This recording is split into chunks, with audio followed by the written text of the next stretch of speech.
Attention, madrilène, bombe urgente directement de Valdebea. Le Real Madrid est sur le point de perdre jusqu'à 4 joueurs en une fois. Oui, c'est ça, des départs importants sont en cours dans les coulisses, incluant une jeune promesse qui a déjà officiellement dit adieu. Des noms qui peuvent surprendre le supporter. L'ambiance est celle d'une reformulation silencieuse, et vous devez comprendre maintenant ce qui se cache derrière cette décision choquante. Mais avant de continuer, vous savez, mettez un « j'aime » maintenant. Abonnez-vous à la chaîne et activez la cloche de notification pour ne rien manquer sur le plus grand club de la planète. Votre soutien est essentiel pour que nous continuions à apporter des contenus exclusifs pour vous, madrilènes. Maintenant oui, allons directement à la première grande nouvelle du jour. C'est officiel. Álvaro Rodríguez quitte le Real Madrid. L'attaquant au Rouboisien, qui a passé la dernière saison prêté à Elche, ne revient plus dans l'effectif méringué. À seulement 21 ans, Álvaro a accumulé 22 matchs avec le maillot bleu d'Elche et a marqué 2 buts. Malgré sa jeunesse et son potentiel, sa performance considérée comme modeste cette saison indiquait déjà qu'il aurait difficilement sa place dans l'équipe de Xabi Alonso pour la prochaine campagne. Et la confirmation est venue par un communiqué officiel publié sur le site et les réseaux sociaux du club.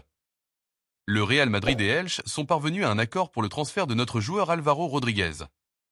Notre club remercie pour son travail, son engagement et son dévouement pendant son passage au Real Madrid et lui souhaite, ainsi qu'à toute sa famille, tout le meilleur dans ce nouveau chapitre de sa vie. Avec ce départ, le Real Madrid continue de se concentrer sur l'équilibrage de l'effectif et l'ouverture d'espace pour de nouveaux recrutements. Álvaro quitte le club la tête haute après avoir intégré la base méringuée et fait ses débuts dans l'équipe principale. Il part maintenant vers Elche où il devrait trouver un scénario plus favorable pour continuer son développement. Mais tandis que certains disent adieu, d'autres pourraient arriver. Et c'est là que la deuxième grande nouvelle du jour rentre en jeu. Le Real Madrid a déjà défini ses 2 objectifs prioritaires pour renforcer le secteur défensif. Selon les informations du journal Marca, William Saliba d'Arsenal et Ibrahima Konaté de Liverpool sont les noms préférés de la direction pour prendre la défense madrilène. La recherche d'un nouveau défenseur central n'est pas un hasard. Avec David Alaba faisant face à des difficultés physiques récurrentes et Antonio Rudiger entrant dans la phase la plus avancée de sa carrière, Florentino Pérez et son équipe estiment que c'est le moment idéal pour garantir un défenseur d'élite en pensant à la fois au présent et à l'avenir. Saliba, 23 ans, s'est consolidé comme l'une des plus grandes promesses de la Première Ligue. Son contrat avec Arsenal va jusqu'en 2027. Mais le Real Madrid croit qu'avec une offre certaine, il peut convaincre les Gunners de négocier. Konaté, également âgé de 25 ans et avec un style physique imposant, a un lien avec Liverpool jusqu'à la fin de la prochaine saison, ce qui rend sa situation encore plus intéressante pour les Meringues. Les 2 joueurs plaisent à la commission technique et possèdent des caractéristiques compatibles avec le style de jeu du Real Madrid. L'idée, cependant, est d'amener seulement l'un des 2, selon les conditions de négociation et les valeurs impliquées. Ce mouvement montre également la nouvelle posture de la direction, focalisée, stratégique et tournée vers l'avenir. L'arrivée de l'un de ces défenseurs centraux pourrait non seulement élever le niveau technique de la défense, mais aussi préparer l'effectif pour les prochaines années avec stabilité et jeunesse dans l'arrière-garde. Et il y a plus, tandis qu'il travaille sur les arrivées. Le Real Madrid prend également soin des possibles départs, surtout au milieu de terrain. La direction a déjà clairement indiqué que, bien qu'elle soit intéressée à recruter un autre joueur pour le secteur, cela ne sera possible que si quelqu'un part. La situation actuelle au milieu est de haute concurrence. Aurélien Chouameni et Federico Valverde sont considérés comme non négociables. Camavinga reste également avec un moral élevé, mais le doute sur Dani Ceballos, qui semble de plus en plus proche de quitter le club, plane. Le milieu de terrain espagnol, qui a été constamment placé derrière les concurrents dans la hiérarchie de l'effectif, a déjà été lié à un possible retour au Real Betis. Et ce n'est pas un hasard. Ces derniers jours, le président du Betis, Ángel Haro, a commenté publiquement sur l'intérêt pour le joueur. Il a été direct. Le Betis ne ferme pas les portes à aucun joueur, encore moins à ceux qui ont déjà joué ici. Les joueurs doivent simplement considérer les paramètres économiques. Il y a du travail derrière la qualité sportive des joueurs. J'ai déjà parlé de la question de Dani. Il a eu l'opportunité il y a 2 ans, quand la négociation était entre 2 parties. Maintenant, elles sont 3. Ce qui complique beaucoup. Et le Betis ne paiera pas un gros transfert pour Dani, car cela n'aurait pas de sens. La déclaration clarifie que le retour de Ceballos au Betis n'est pas écarté, mais dépend de conditions financières très spécifiques. Le club andalou ne veut pas et ne peut pas payer un montant élevé pour un joueur qui, malgré sa qualité, n'est pas titulaire absolu au Real Madrid. Pour l'instant, le Real ne force pas le départ d'un milieu de terrain. Cependant, la permanence de Ceballos pourrait devenir insoutenable si un nouveau nom est recruté pour le poste. Tout dépend des prochains pas sur le marché et des décisions de la commission technique dirigée par Xavi Alonso. Il est bon de rappeler que la fenêtre actuelle des transferts a encore des semaines devant elle et que le Real Madrid opère avec prudence.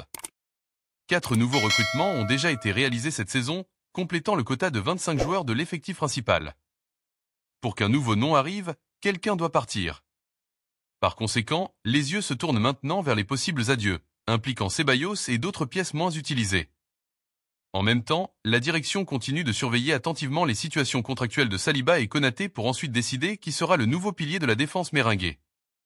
Mais ce qui attire vraiment l'attention à ce moment, c'est la stratégie du Real Madrid sur ce marché des transferts. Contrairement à d'autres saisons où de grands noms étaient recrutés avec des chiffres stratosphériques dès le début de la fenêtre, le club adopte maintenant une posture beaucoup plus tactique et planifiée.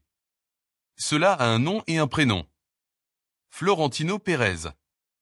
Le président du club a dirigé les coulisses avec une froideur chirurgicale, attendant les mouvements des rivaux et analysant chaque opportunité avec précision. Et ce n'est pas un hasard. La planification pour la saison 2025 à 2026 est en train d'être dessinée avec l'objectif clair de maintenir le Real Madrid au sommet de l'Europe. Après avoir remporté la Ligue des Champions une fois de plus, la pression pour les résultats a augmenté et la commission technique dirigée par Xavi Alonso veut un effectif avec de la profondeur, mais équilibré, sans excès de joueurs mécontents sur le banc de réserve. C'est le grand défi, maintenir un groupe fort et cohésif sans gonfler le vestiaire avec des athlètes qui n'auront pas de place. C'est pourquoi des départs comme celui d'Alvaro Rodriguez ne sont pas vus comme des pertes, mais plutôt comme des décisions stratégiques. Le jeune Uruguayen a du talent, mais ne pourrait pas rivaliser pour une place avec des noms comme Endrick, Arda Güler. Brahim Diaz est bien sur Vinicius Junior et Rodrigo. En parlant de Rodrigo, il est bon de rester attentif. Malgré les récentes déclarations publiques selon lesquelles il est heureux dans le club, l'attaquant brésilien continue d'être la cible d'intérêt des géants de la Premier League. Manchester City et Liverpool surveillent sa situation, surtout après l'arrivée de Mbappé. Bien que le Real Madrid ne souhaite pas le vendre à ce moment, une offre vraiment irréfutable pourrait changer les plans. En fait, selon des sources proches de la direction, le club a défini un montant minimum pour même ouvrir les négociations. Quelque chose autour de 120 à 130 millions d'euros. L'idée n'est pas de se débarrasser de Rodrigo, mais le Real comprend qu'il doit être prêt pour n'importe quel scénario sur le marché, surtout avec le fair-play financier qui sert de plus en plus les grands clubs. Pendant ce temps, le nom de Dani Ceballos continue de faire les manchettes en Espagne et il y a un autre facteur qui pourrait accélérer son départ, la recherche d'un nouveau milieu de terrain. Bien qu'aucun n'en ait été officiellement révélé, des rumeurs indiquent que le Real surveille 3 options de poids. Joshua Kimmich du Bayern Munich, Bruno Guimaraes de Newcastle et Alan Varla de Porto. Tous ces noms nécessiteraient des négociations compliquées, surtout à cause de la valeur de marché et du désir des clubs actuels de les garder. Mais si le Real parvient à ouvrir de l'espace dans l'effectif et à réduire la masse salariale avec le départ de Ceballos, les portes seraient ouvertes pour un mouvement audacieux. Des sources proches du club indiquent que Kimmich serait le favori de Xavi Alonso, surtout pour sa polyvalence, son leadership et son expérience dans les grands matchs. Mais le Bayern ne veut naturellement pas le perdre facilement. Bruno Guimaraes plaît pour son âge et sa familiarité avec le football espagnol. Et Varla est vu comme un pari à moyen terme. Un autre détail important dans cette équation, la nouvelle politique de recrutement du Real Madrid donne la préférence aux jeunes joueurs avec une projection et une future revente. C'est pourquoi le nom d'Alan Varla, bien que moins connu, gagne en force dans les coulisses. L'Argentin, qui s'est distingué à Boca Juniors avant de briller à Porto, est surveillé de près depuis des mois et à seulement 23 ans, s'intègre parfaitement dans le profil souhaité par le club. Toujours sur le thème des départs, il y a un cas curieux impliquant Fran Garcia. Le latéral, qui est revenu au Real Madrid la saison dernière après son passage à Rayo Vallecano, n'a pas réussi à s'imposer comme titulaire. Et avec l'arrivée d'Alphonso Davies étant traité comme une priorité pour 2026, la direction évalue déjà de prêter Fran à une autre équipe de la Liga ou même de le négocier définitivement. Ce qui pèse contre Fran, c'est la concurrence directe avec Mendy, qui a retrouvé sa meilleure forme et avec la polyvalence de Camavinga, qui peut jouer comme latéral gauche quand nécessaire. Sans place garantie, sa permanence à Valdebebas est incertaine. Et en parlant de Camavinga, il est important de renforcer. Le Real Madrid n'envisage pas de le vendre. Malgré les spéculations dans les médias internationaux, le club considère le Français comme une pièce clé pour l'avenir du milieu de terrain, surtout avec la retraite imminente de Kroos et l'âge avancé de Modric. Camavinga est vu comme un pilier de la nouvelle génération, aux côtés de Valverde, Bellingham et Tchouaméni. Revenant au secteur défensif, une curiosité qui a surgi ces dernières heures. Selon les journalistes espagnols, Ibrahima Konaté aurait manifesté dans des conversations privées le désir de jouer dans le football espagnol. Le défenseur de Liverpool reconnaît que son passage en Premier League a été important pour sa croissance, mais serait prêt pour un nouveau défi. Ce détail pourrait peser beaucoup au moment de la décision. Surtout si les valeurs de transfert sont similaires entre lui et Saliba. En fait, des personnes proches de l'entourage du Français disent qu'il voit d'un bon œil l'idée de jouer aux côtés de compatriotes comme Tchouaméni et Camavinga. Le Real Madrid pourrait ainsi former une colonne vertébrale française pour dominer le football européen pendant des années. Mais comme tout au Real Madrid, cette décision sera prise avec calme et analyse. Florentino n'aime pas agir sous pression. Le club continuera de surveiller le marché et ne fera le mouvement que s'il est absolument nécessaire et financièrement viable. Et vous, madrilène, que pensez-vous de tout cela? Aimeriez-vous voir Saliba ou Konaté avec le maillot blanc? Pensez-vous que le Real devrait même aller après Kimmich, Bruno ou Varla? Ou préférez-vous garder la base actuelle?